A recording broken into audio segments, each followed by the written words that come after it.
Assalamualaikum warahmatullahi wabarakatuh. Nahmadullahal jalla sana'uhu hamda syakirin wa nu'minu bihi imanal mukminin wa nuqirru bi wahdaniyatihi iqrarus shadiqin wa nashhadu an la ilaha illallah rabbul alamin wa nusolli wa nusallimu ala nabiyyina Muhammadin sayyidil mursalin wa ala alihi wa ashabihi thayyibin at-thahirin, amma ba'du. Yang saya hormati bapak-bapak, ibu-ibu, mbak-mbak, mas-mas, dan adik-adik semua, alhamdulillah pada kesempatan pagi ini kita bisa melanjutkan thalabul ilmi. Mudah-mudahan kita mendapatkan ridho dari Allah dan barokahnya yang banyak dan mendapatkan ilmu yang berguna. Amin ya rabbal alamin. Kita masih di permulaan surah Al-Isra, surah yang ke-17.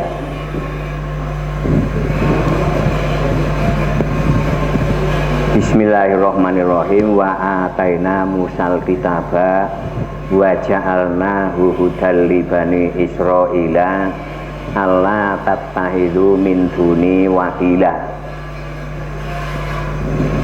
Wa ataina lan paring sapa ingsun Allah paring Musa ing Nabi Musa alaihissalam sun paringi alkitaba ing kitab Taurat. Wa ja'alnahu lan dadeaken sapa ingsun ing alkitab sun dadeaken hudan ing petunjuk li bani Israila kanggo bani Israel.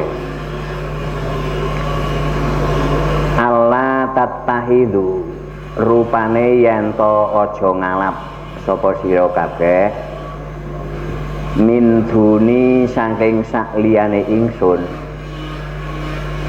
Allah aja ngalap wakilan ing penolong utawa pelindung utawa sesuatu sing nggo gondelan.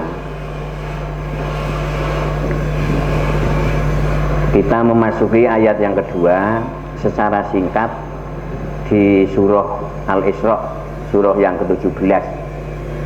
Ini menyinggung tentang Musa. Sementara kita tidak tahu siapa Musa. Nah, oleh karena itu walaupun ini singkat, saya merasakan betul kalau mempelajari sejarah penting hanya sepintas niku mboten merubah keadaan.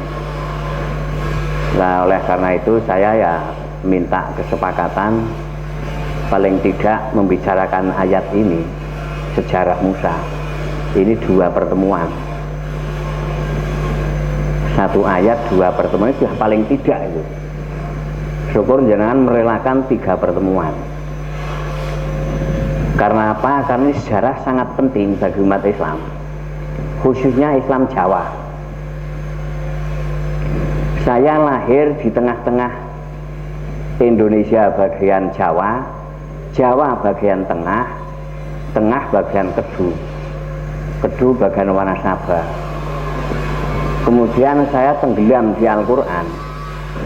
Saya melihat kesamaan antara warga Jawa, khususnya Jawa Tengah, persis sama dengan Bani Israel yang menjadi muridnya Nabi Musa.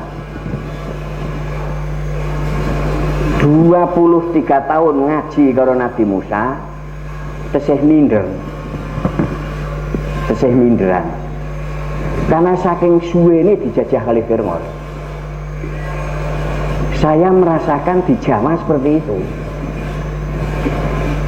saking suwene dijajah karo Londo, ya Islam tulahan landa minderan. Ini ngertine sopan. Wah, kayak bocah kayak sopan. Jebul saking mindere. Kemudian kalau ada generasi yang berani, dianggap sembrono. Saya merasakan itu, wah, kayak wong sembrana. Padahal menurut wong sing mikire bener, tidak sembrono tapi sebuah keberanian. Kayak lawanen nih. Nek wong sing pinter menilai, kayak wong lawanen. Tapi nek sing nilai pemimpin sing ora standar kalih wahyu, dia mengatakan bahwa itu sembrono. Persis perjalanan Bani Israel karena terlalu lama dijajah Fir'aun, ya akhirnya muncul generasi seperti itu, tidak punya keteguhan dan suka berpijak kepada ketidakbenaran. Niki yakin nih, enggak? Milo saya minta paling tidak 2 kali kita mengkaji ayat ini, karena kita harus nyenggol Fir'aun, kayak nyenggol Bani Israel. Musa ini ya tidak lepas dari Fir'aun. Dan Nabi Musa adalah dai Allah yang disetting Allah sejak di dalam perut ibunya, dipersiapkan Allah untuk melawan sebuah kekuatan yang menindas, jenenge Fir'aun. Kita berbicara tentang Musa ya sama dengan kita bicara tentang aktivis Allah yang siap berhadapan dengan Fir'aun. Nah ini gini, ukur pisan tok mboten ngerti ini jenengan. Nggih. Paling tidak 3 pertemuan. Nggih ya paling ora loro lah, nggih. 2 pertemuan. Karena apa yang akan dihadapi Musa ini sebagai bentuk anugerah Allah yang terbesar ya.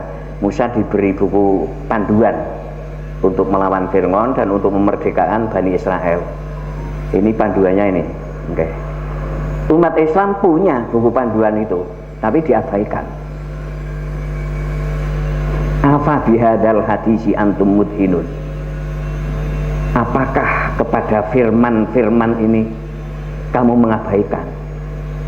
Ini teng surat Waqiah. Sangat mengabaikan. Mila njur kados niki kelire wong Islam.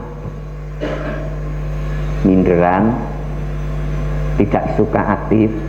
Jadi tokohnya itu lebih suka hidup di Menara Gading, sulit disentuh karena dilingkari kaca. Nah ini nanti akan tabrakan dengan Nabi Musa. Nabi Musa disetting Allah menjadi aktivis yang siap melawan penindasan. Ini milo perlu mukadimah. Mengapa umat Islam sekarang persis sama dengan Bani Israel yang menjadi santrinya Nabi Musa? Tidak punya kemampuan apa-apa karena terlalu lama dijajah Fir'aun. Sehingga disuruh masuk negeri, yang negeri itu sudah sangat subur, Rogodan. Tapi mereka takut, tidak mau masuk karena grogi. Di sana ada Jabari, sisa-sisa orangnya Fir'aun. Padahal Fir'aun sudah tenggelam. Itulah karakter. Fir'aun ini wis tenggelam, tapi sisa-sisanya kan masih ada. Nah, Bani Israel yang jadi murid Nabi Musa itu masih minder. Nalika ditekan kon memasuki negeri niku, malah akon Nabi Musa kon ajek Gusti Allah. Musa rikabelah karena sing perang, ajek Gusti Allah. Nyong tak jegong nang kene bae. Nikilah pemalas. Jadi kalau kita amati nur sewu, saya hidup di Jawa nggih. Mengapa saya mengatakan Islam Jawa mirip dengan Bani Israel yang sezaman dengan Nabi Musa? Karena sama-sama terjajah. Bani Israel niki dijajah Fir'aun, lah Islam di Jawa dijajah Londo 300 tahun punjul. Masya Allah, milo perlu mukadimah nih. Mengapa kita tidak teguh, tidak punya keteguhan, mudah oportunis, kadang mudah menjual umat, Umat dianggap sebagai komoditas. Dakwah disimpangkan untuk menciptakan kerajaan. Ya akhirnya kompromi kali Fir'aun. Niki sudah otomatis nih. Padahal dakwah apa yang dikehendaki Allah adalah menyampaikan kebenaran. Dan dai harus berani menyampaikan itu walaupun di hadapannya Fir'aun. Niki makin Nabi Musa nih kata niku. Mengapa sejarah Musa harus ditampilkan di paling tidak 20 surat di Al-Quran? Bukan hanya di Al-Isra. Ini paling singkat nih. 20 surat menceritakan perjalanan Musa dan Fir'aun. Kalau Al-Quran 113 surat, berarti paling tidak 1/6 Al-Quran menceritakan tentang Musa, Fir'aun, dan Bani Israel. Mengapa semendalam itu? Agar umat Islam tidak mengalami nasib yang sama dengan orang-orang Israel itu. Jenengan paling banyak menemukan kisah Bani Israel di Al-Quran. Karena Allah berharap umat Islam tidak mengalami nasib seperti mereka. Perjalanan agama ini terseok-seok. Nah, agar umat Islam mulus, maka perlu sejarah para rasul ditampilkan. Nah, sebelum kita memasuki tema yang asli surat Al-Isra, kita masuk dulu surat Hud untuk mukadimah nih, supaya kita tahu mengapa kita gagal. Makanya orang ngerti ya tetap gagal, anak cucu kita tetap menjadi penerus kegagalan. Surat Hud. Surat Hud, surat yang ke berapa? 11. Ayat yang ke 120. Ayat yang ke 120. Nah ini. Wakulan utawi sekabehane swiji-wiji nakusu utawa wakulan lan ing sekabehane kisah nakusu nyeritakaken sapa ingsun ing kisah ngalaika ing atase sira Rasulullah bayane kulan min ambair rusuli saking pira-pira kisah para rasul rupane kisah nusabitu kang neguhaken sapa ingsun bihi kelawan ma neguhaken fuadaka ing ati sira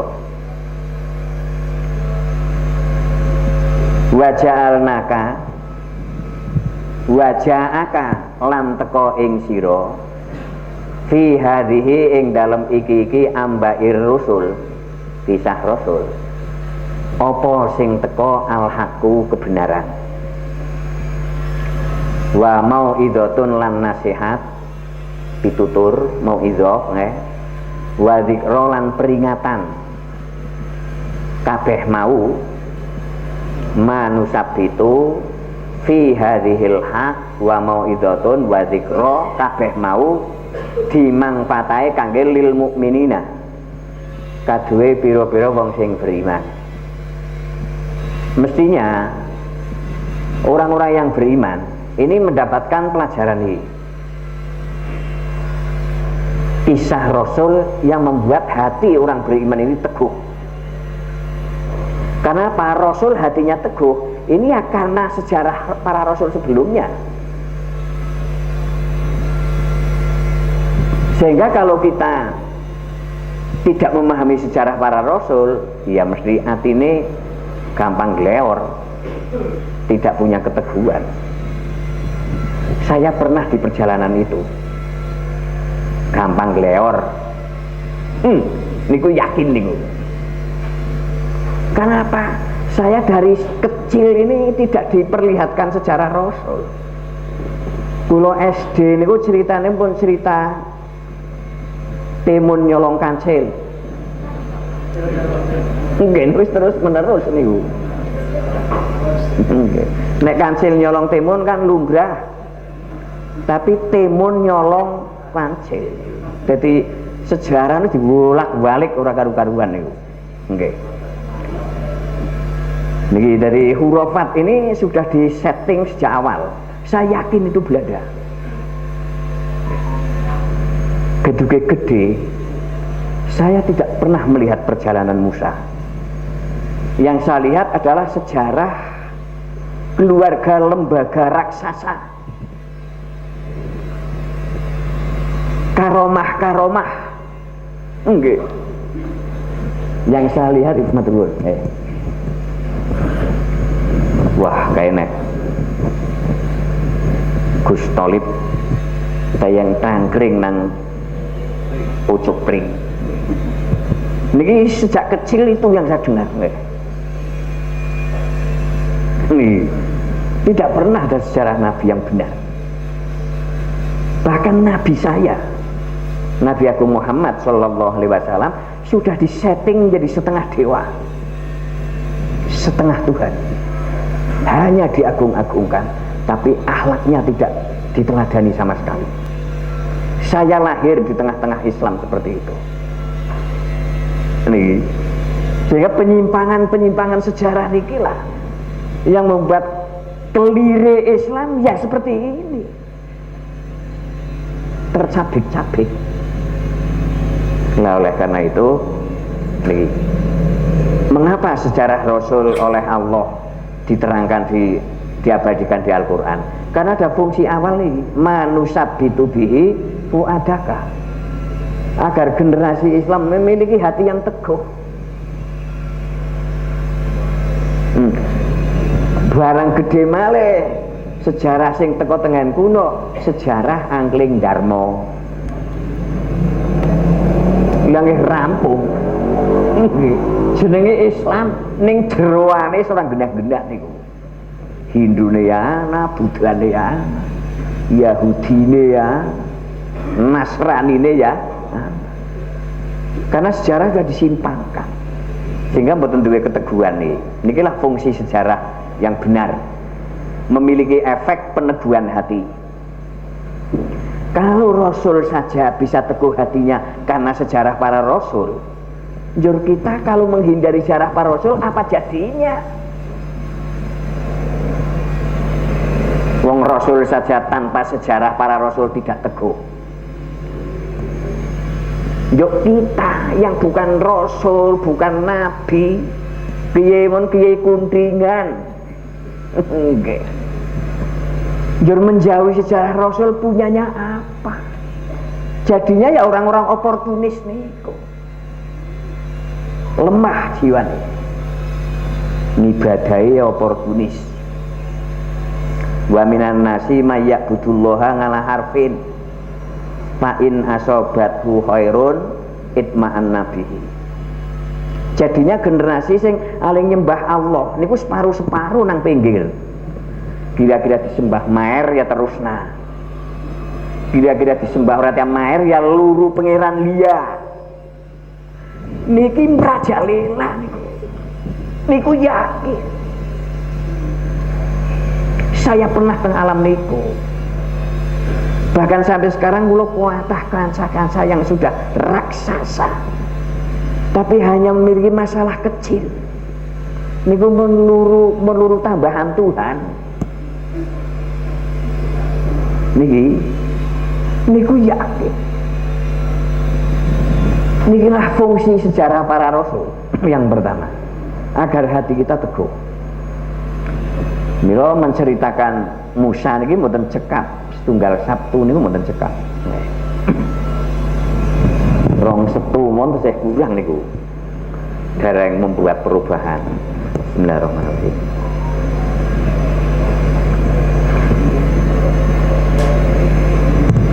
Alhamdulillah. Ini yang pertama, fungsi sejarah Rasul punya efek meneguhkan jiwa. Jangan mangke nek memahami Musa, jiwa langsung teguh. Niki Fir'aun menjadi kecil. Nah, untuk mencapai ke sana ya perlu waktu. Lah inilah yang penjajah takut. Inilah yang barat takut. Kalau umat Islam sampai tenggelam ke Al-Quran dan memahami sejarah, barat niku harus tekuk lutut terhadap Islam. Bukan wong Islam sing munduk-munduk. Kula paringi dolare ta, Pak.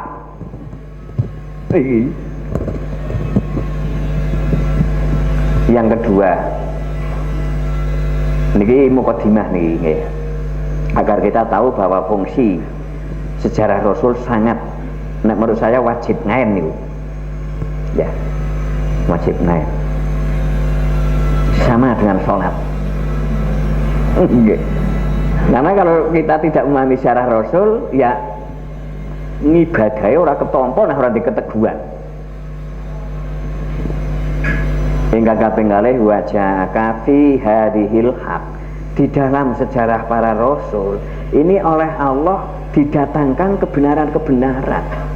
Mesti benar sejarah Rasul itu.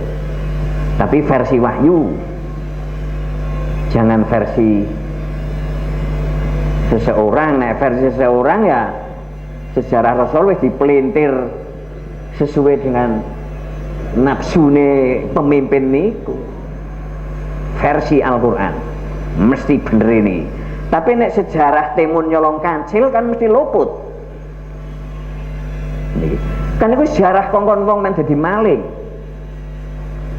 Member dadi maling nah kecilik sejarah kancil nyolong timun. Mulan sini nandur timun entek terus ya. Solongi kancil. Ini lah sejarah yang artinya apa itu? Kancil nyolong timun. Malah ana sejarah muni keong balapan karo kancil menang keong iki kan. Niki lah susupan hurufat sing kula lan panjenengan nek ora ming Quran ora sadar. Niki kula niku korban niku. Karena apa sejarahnya tidak benar. Sementara sejarah yang al-haq, wajah aka fi hadhil haq niku malah dihindari. Sejarah Al-Quran yang benar malah dijauhi. Niki dereng teng sinetron niku sing menguasai ruang tamu kita. Angklin Darmo, dan angkling-angkling yang lain, Mak Lampir, Jurwana, Tekem, Subata Fitnah, Sepuri padang Gliwang. Jadi anak cucu kita yang digemari itu cinta seperti ini. Ini sudah menyimpan. Tidak mungkin memiliki ide yang kuat. Nah kita yang wis kadung tua, kita pelajari betul. Saya yakin tidak ada yang terlambat belajar. Abu Bakar, Umar, Utsman radhiyallahu anhum niki nggih le sinau mun sepuh, tapi bisa menduduki tertinggi di hadapan Allah. Karena apa? Karena memang betul panduan dari Allah ini dipahami betul. Ulolan panjenengan yang sudah di atas kepala 5 ini mboten telat, asal kita serius. Jangan ada kepentingan-kepentingan. Nek ana tauhid sing gruwel nang bathuk, mboten saged memahami wahyu. Karena masih terhambat tauhid niku. Mila netralkan nggih jenengan nek ajeng ngaji setu niku netralkan. Nggih, jangan ada kepentingan, jangan ada gulungan sing gruwel. Nggih. Nek ana tauhid sing gruwel tetep jenengan pindho mawon leren. Karena is kadung cucuk karo kancil nyolong timun, cucuk karo Mak Lampir.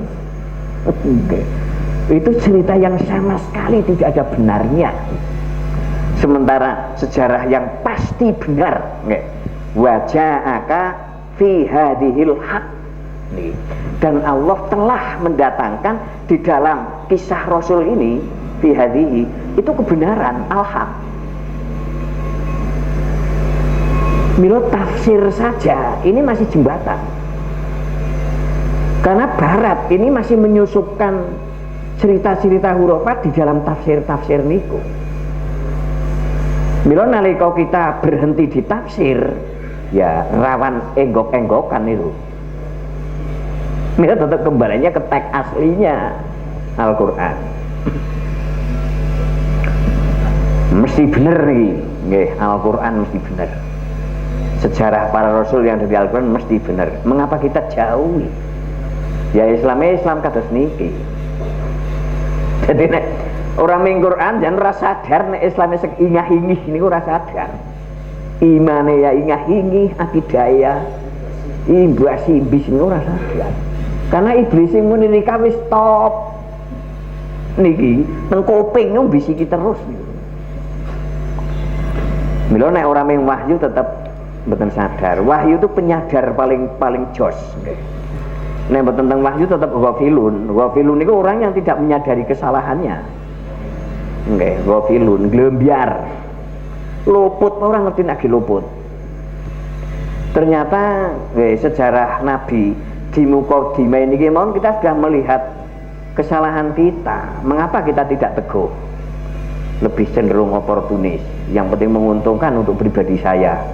Masalah umat hancur, monggo. Beliau ini kan oportunis nih. Ini sangat dikecam Allah.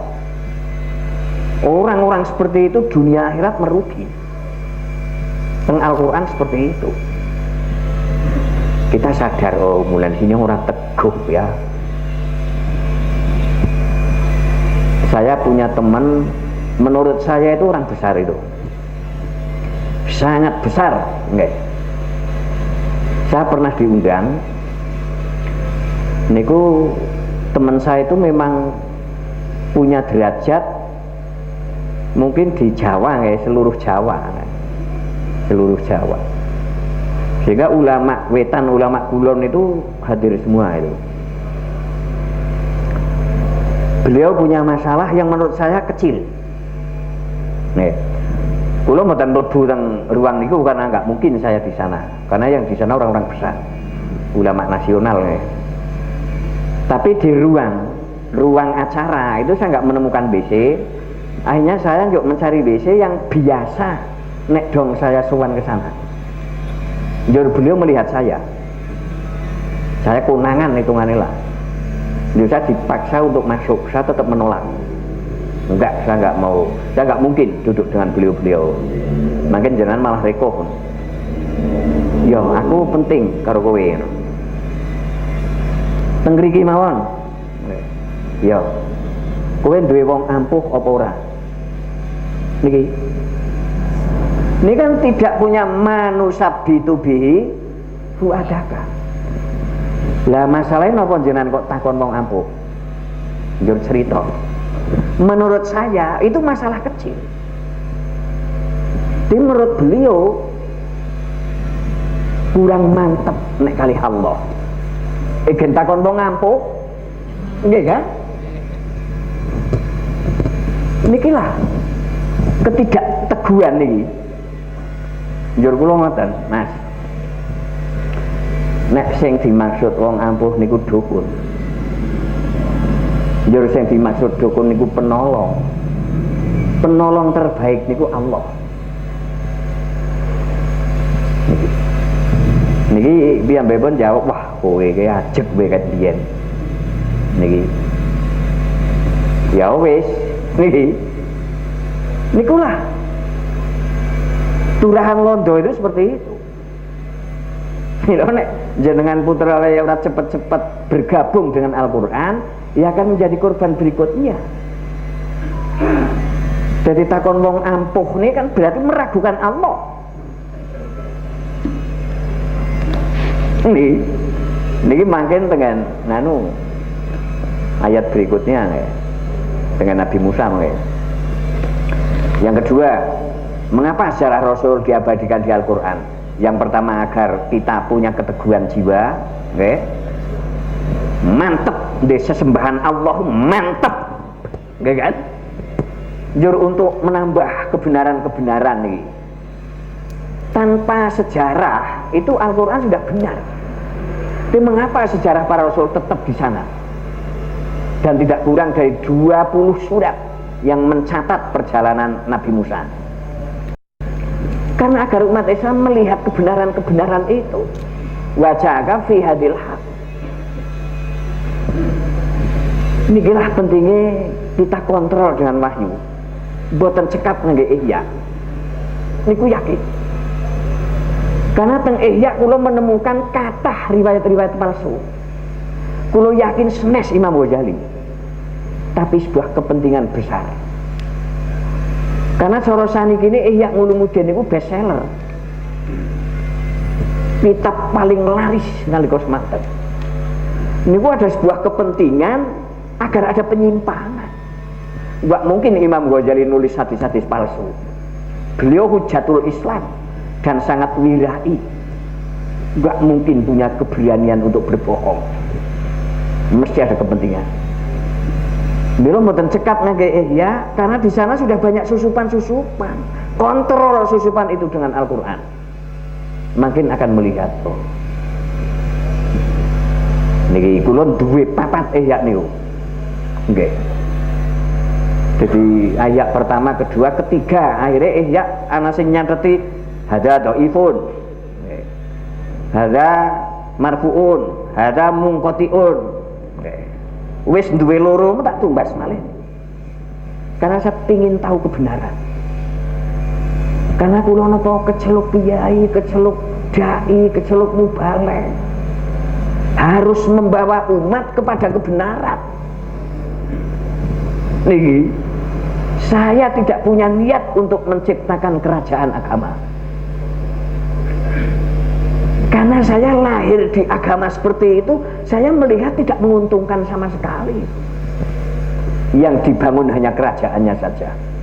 Umat tetap dibiarkan bingung. Ini nggih resiko nih. Resikonya ya bubar pengikuti kula. Nggih. Niki buatan masalah, yang penting kula teng posisi benar nih. Niki mengapa mukadimah surat Isra, surat Hud? Nggih intine niki. Di dalam Ambair Rusul, kisah Rasul, itu ada efek meneguhkan jiwa. Jiwa Rasul. Berarti Rasulullah pun tanpa sejarah para Rasul tidak memiliki keteguhan. Apalagi kita. Sementara sejarah Rasul di Islam kita sangat asing. Ngertine Nabi Ayub ya nabi sing gudigen terus. Ngertine Nabi Ibrahim nabi sing meh ben nyembelih anake. Itu jadi simpang-simpangkan. Sehingga kisah Rasul tidak menarik. Nah monggo, kita kembali ke teksnya seperti ini. Ambair Rasul, kisah Rasul memiliki efek banyak nih. Yang pertama, punya efek meneguhkan jiwa. Kalau kita pingin akidah kita teguh, iman kita teguh, Islam kita teguh, ketemu Allah selamat. Niki, sejarah Rasul dipahami. Nanti kita kan memahami Musa alaihissalam. Kemudian yang kedua, sejarah Rasul pasti benar. Pastinya niki fingil mandi niki wajah sudah didangkan Allah di dalam sejarah Rasul kebenaran. Dan jenengan mempelajari Angling Darmo, tokoh-tokoh lokal, teladan-teladan lokal, ini mesti menggok. Kula ndek buku itu dikeluarkan alma mater yang saya pernah mondok di sana. Di situ juga cerita-cerita seperti itu. Cerita nek kiai ini nunggang mobil bensinin tek duyui tank ini nomor 4 nih. Monggo nggih, ini yang kedua. Yang ketiga mau idoh terbaik itu Al-Quran. Nggih, khususipun Ambair Rusul, kisah Rasul punya nilai nasihat untuk menasihati diri kita sendiri, untuk menasihati keluarga kita, untuk menasihati masyarakat, dan yang terpenting mestinya untuk menasihati sebuah lembaga pendidikan Islam.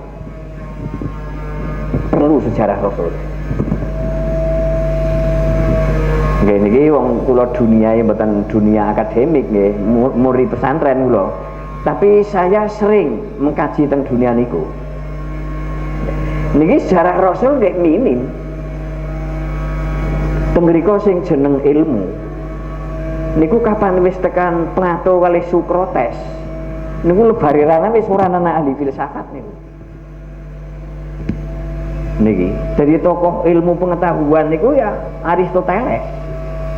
Niku perguruan tinggi Islam niku. Nggih. Lebari Aristoteles ya Plato sebagai gurunya. Lebari Sokrates. Niku pun pol mriku wis ora ana wong sing pinter.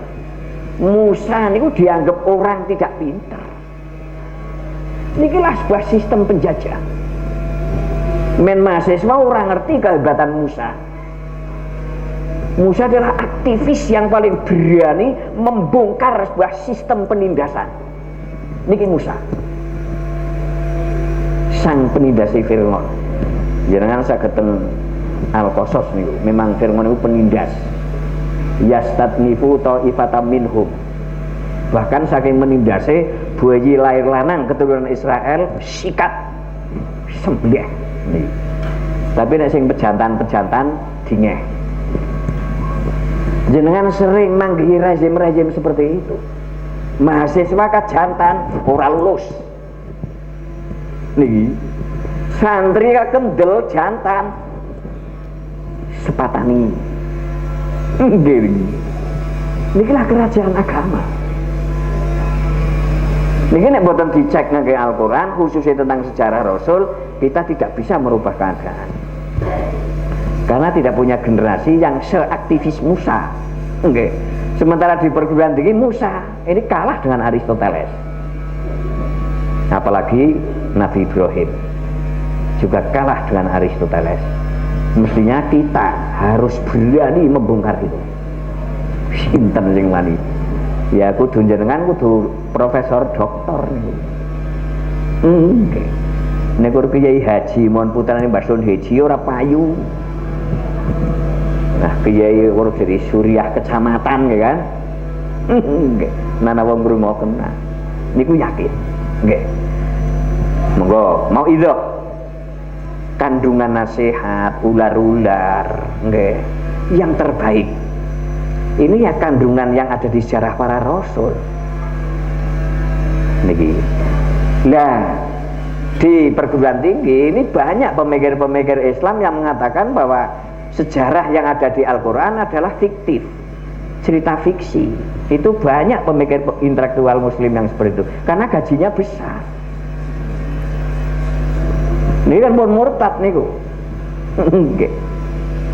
Masya Allah.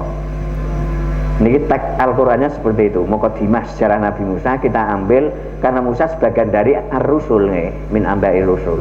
Ternyata sejarah para rasul punya efek nih. 1, 2, 3, 4. Wa dzikra niki. Dzikra niku peringatan.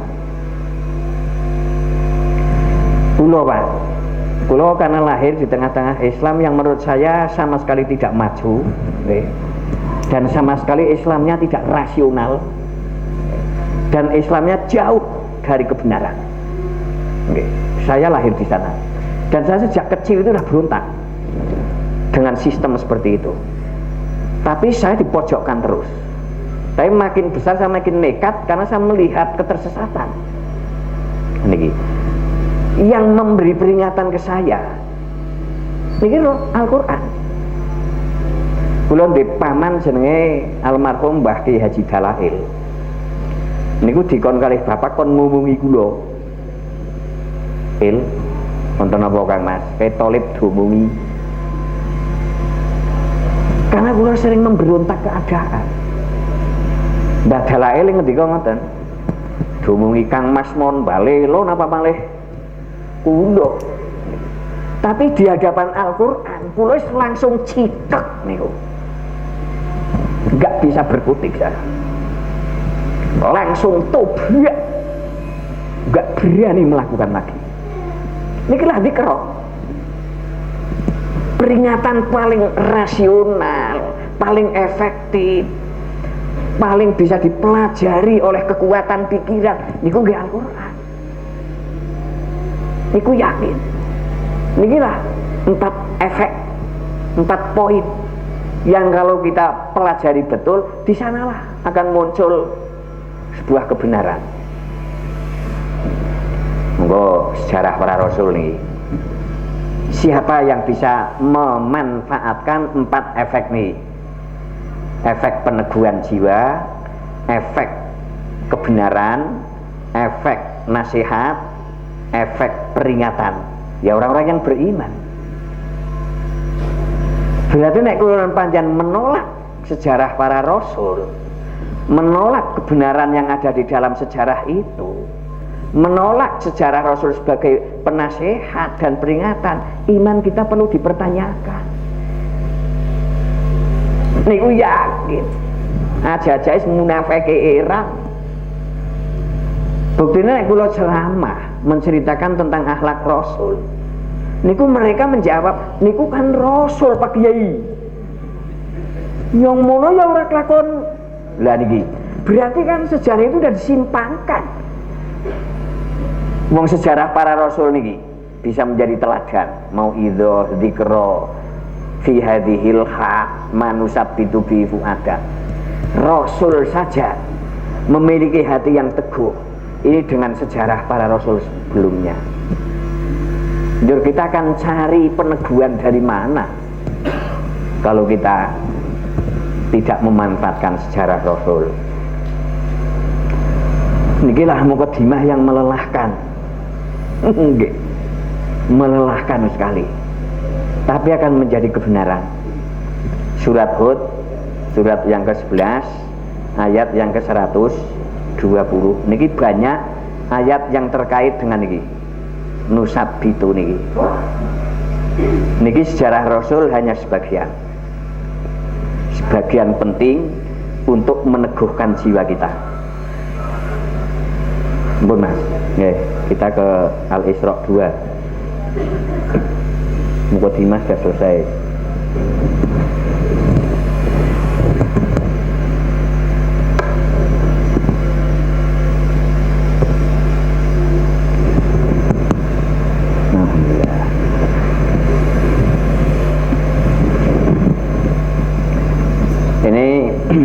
hanya ini nganu sejarah Nabi Musa. Nggih, Dzurriyyataman hamalna ma'a Nuh. Nuh nggih hanya ini. Nggih, nanti di Nuh ada di surat yang keberapa, tapi juga singkat. Musa juga ada di surah Al-Isra yang ayat 101, nggih. Tapi di sana juga singkat. 101 ini kalau kita satu ayat satu pertemuan berarti yang tadi 2 tahun. Nggih. 2 tahun malih jangan mempelajari Musa di surat Al-Isra ayat yang ke-101. Mila kula nyuwun paling tidak 2 pertemuan niki. Lah ndak ngaji niki maning ngenteni 2 tahun malih. Nggih. Karena nopo kalau kita tidak full kan, durasi kita tidak full, kita tidak akan berubah. Rasulullah 23 tahun merubah Arab. Di Mekah 13, di Madinah 10 tahun. Tiap pagi, tiap sore, tiap malam terus menyampaikan wahyu niku. Lah kakuloran panjenengan ngandelna lapanan. Wis ora mungkin rubah niku. Malah sing lapanan ya kiai saking asike miri ngantuk ya kan. Malah ning ngendelna tahunan niku nggih. Lah niki minggon niki wis diambil napa nggih tenggang waktu yang sedengan lah nggih, yang sedengan seminggu niki. Ning ngaten lapanan ya kesuwen, ambetina jenengan ya ora betah. Nggih. Niki mila ya sekali tempo satu pertemuan baru 1/4 pelajaran niku men kita paham betul siapa Musa. Jenengan tercengang. Musa adalah yang aktivis, yang juber-uber dari sebuah kekuatan rezim yang menindas. Ini tapi dengan gigih karena punya keteguhan terhubung dengan Allah, tidak pernah grogi Musa ini. Nggih. Tapi kita, nggih kan? Walah. Weruh wit gedang gawangin piye rasane lampor. Masya Allah. Karena kecilik wis diteror terus niku. Kula ngraosaken, salah lahir di tengah-tengah agama seperti itu. Kula najeng dolan teng Bugangan, penging karo mbahne. Mingguan kan luru layangan. Nah krisis mbiyen. Kepengin layangan ya luru Bugangan. Penging aja ado-ado. Anak culik. Niki. Tetes wala. Niku yakin. Nggih. Jemuah kliwon. Kula mun rampung ngaji. Karena padang bulan. Kan kula kepen metu malih. Penging karo mbahne. Usah metu ke jemuah kliwon. Lah ngapa sih Mbah genderwo tok? Niki. Kula takon, lah si Mbah tau presa Mbah ya urung. Lah niki. Jadi kita itu korban memori yang rusak nih. Nah genderwo urung tau weruh ya niki tak dedes. Lah si Mbah urung presa napa kados napa Mbah? Muatane sak terbang. Niki drijine sak gedang Belitung. Medeni Mbah. Si Mbah. Nih, kula dedes terus. Akhirnya kula durung najah goje. Dene macam goje. Nih. Ketika cilik otak ini sudah dipenuhi memori-memori yang rusak nih. Nek ora ming Quran penyakit niku ora kelakon mari niku. Yakin. Penyembuh hanya Al-Qur'an. Syifaa'ul lima fis sudur. Niku ya syifaa'ul lima fil otak. Oke. Memori-memori yang rusak ini harus diobati dengan Al-Qur'an. Ini anugerah terbesar Allah terhadap Musa, yaitu Alkitab, yaitu Taurat. Jadi aktivis ini bisa berhasil menumbangkan Fir'aun, karena yang menumbangkan Fir'aun Allah. Karena aktivis ini mengikuti dawai Allah, Taurat diamalkan. Karena Taurat menjadi buku petunjuk bagi Bani Israel yang terlalu lama dijajah Fir'aun. Isi terpentingnya tauhid. Allah tattahidu min duni wakilah. Kamu semua jangan mengambil penolong selain Allah. Dan inilah Quran itu intinya tauhid. Yang kepengin bangun tauhid yang kuat, mboten saged nangge sak liyane Al-Qur'an. Niku yakin perjalanan iki panjang. Nggih. Kula nganti terseok-seok, nggih nganti wong niku nganggep kula mungkin kesi Thalib ngapa ta? Ora tau nang omah gluyuran tok isine. Niku ora pernah ngalami alam seperti itu. Karena memikirkan niki. Kulo kecilik wis disetting kalih iblis agar menjadi penyesat. Saya sadar setelah saya tenggelam ke Al-Qur'an. Dong urung ming Qur'an, nah, saya menikmati penyesatan niku. Nggih. Mer. Jadi penyesat itu penak nang alam dunia. Tapi ternyata Masya Allah penyimpangan-penyimpangan nikilah jursa makin tenggelam ke Al-Quran. Lah ini ternyata buku panduan untuk menjadi aktivis yang sukses harus dibangun di atas tauhid yang kuat. Nek jaran mahasiswa sing aktif jenengan duwe nganu nggih tokoh Iran namanya Dr. Ali Syariati. Nggih. Nikilah yang menggulingkan raja Iran yang paling korup. Niki teng buku niku mengatakan begini. Islam kuat harus dibangun di atas tauhid yang kuat. Niki buku niku nek teng perguruan tinggi niku menjadi buku larangan. Lurune angel. Nggih, lurune angel nek saniki nggih. Karena dianggap membahayakan penjajah. Nih, jadi teng Iran tokoh niku mampu menggerakkan mahasiswa, menggulingkan raja Iran yang paling korup niku. Niku berpendapat bahwa Islam bisa kuat dibangun di atas tauhid yang kuat. Nikilah kandungan inti yang ada di Taurat. Yang kitab Taurat niki dijadikan panduan utama oleh Musa melawan rezim Fir'aun. Tauhid yang dibangun. Allah tattahidu min duni wakila. Jangan mengambil penolong selain aku Allah. Nih, wakila ini diterjemahkan penolong dari men gampang dipaham. Lah niki nggih, niki inti. Monggo kita pelajari Nabi Musa. Dari mana niki? Dari bayi abang. Nggih.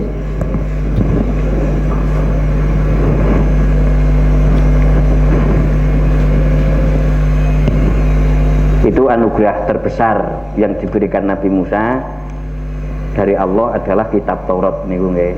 Tapi juga ada anugerah yang juga tidak kalah pentingnya.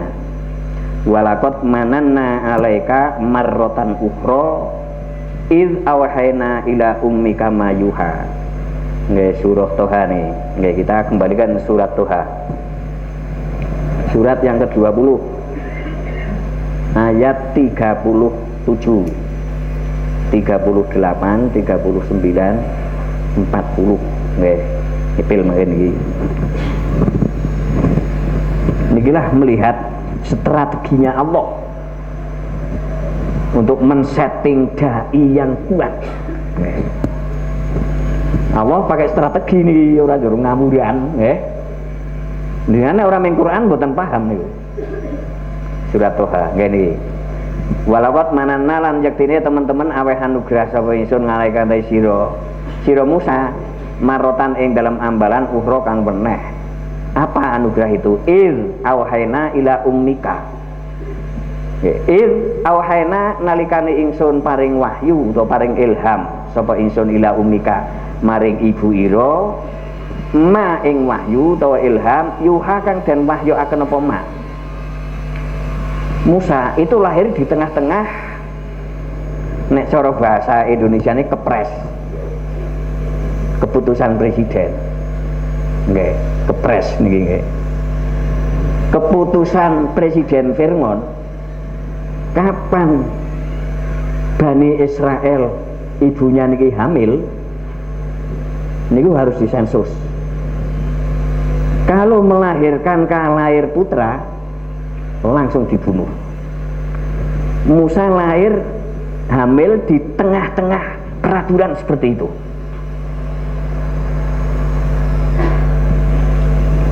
Lah niki nggih, mila yo Allah paring ilham datang ibune mayuha, ilham yang akan diilhamkan.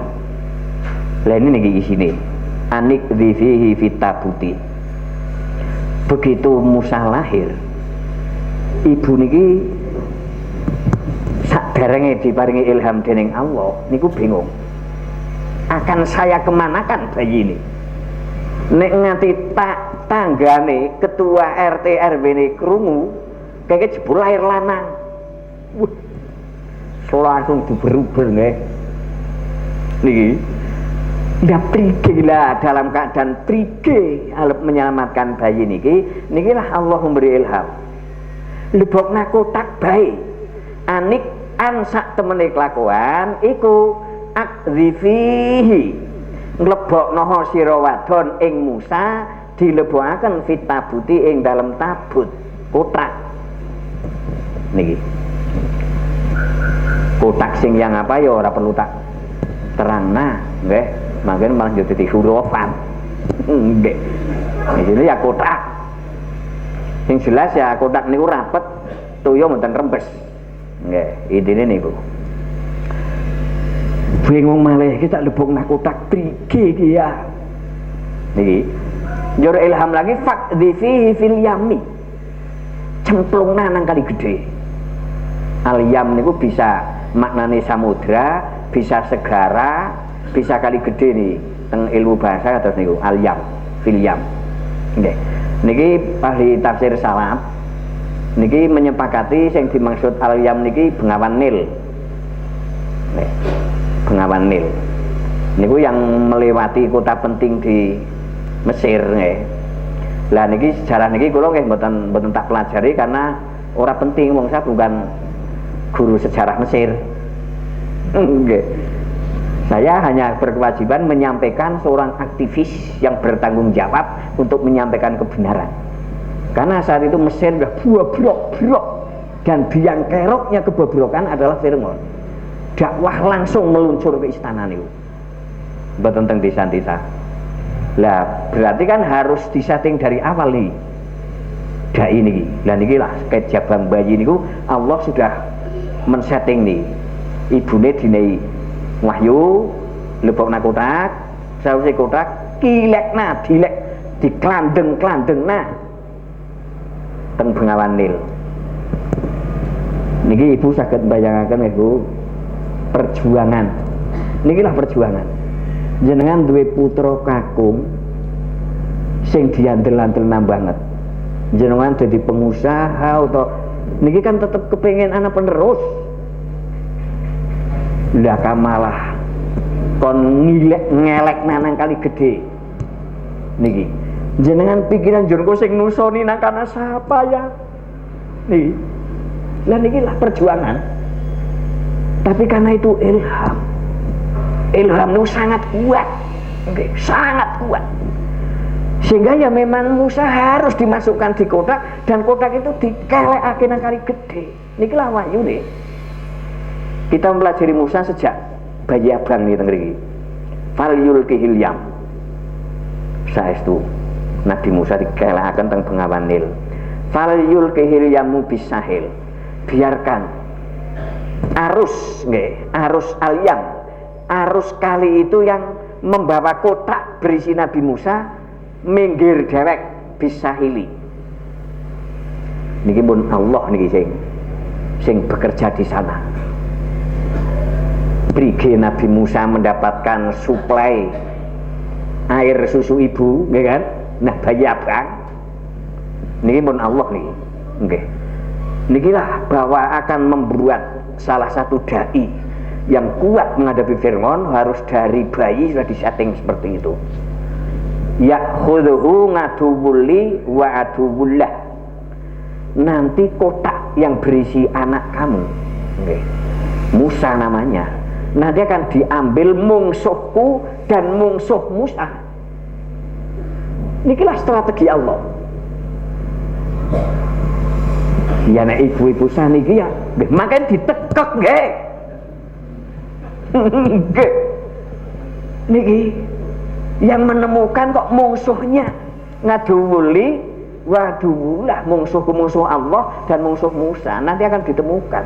Niki nek ibu yang tidak tangguh, nggih. Ibu yang mentalnya lembek, wah makin pripun anake kula ditekek. Nah, musuh kak. Niki lah perjuangan. Ibu-ibu kepengen dari putra sing sukses harus mempelajari Musa dari kecil. Niku yakin. Kita juga seperti itu. Pengen Islam sukses, pelajari aktivisnya. Mengapa sukses menumbangkan Fir'aun? Allah yang menumbangkan. Nabi Musa duwe apa-apa nih. Cukup karo banyu Fir'aun tumbang. Ini makin wa alqa itu alaika mahabbatam mini walitusna ala aini. Niki juga menghibur ibunya niki. Jadi aku limpahkan kasih sayangku pada kamu Musa. Nggih. Nek kamu ibunya ngalaiki nggih, ngalaiki. Kula mboten sempat ngaji sinau qiraah yang saya sinau ini ya tetap tafsir standar sehingga tetap ngalai kabeh nih. Aku limpahkan mahabbah nggih kasih sayangku kepada kamu Musa. Nggih. Walitusna ala ini. Niki. Dan sing ngrawat Musa. Nggih. Walitusna lan supaya dirawat sapa sira ngala ini ngatasi pengawasan ingsun. Nikilah strategi Allah. Nikilah kehidupan dakwah. Jadi pemimpin Islam, mubalek, kiai, guru, jajane mboten kalau khawatir. Karena Allah yang akan ngawasi. Buktine niki. Jenengan jawabnya persis mau niku ngoten nabi. Hukum Allah, aturan Allah itu tidak khusus hanya nabi. niki walitusna aleni biar perawatan kamu sayang mengamal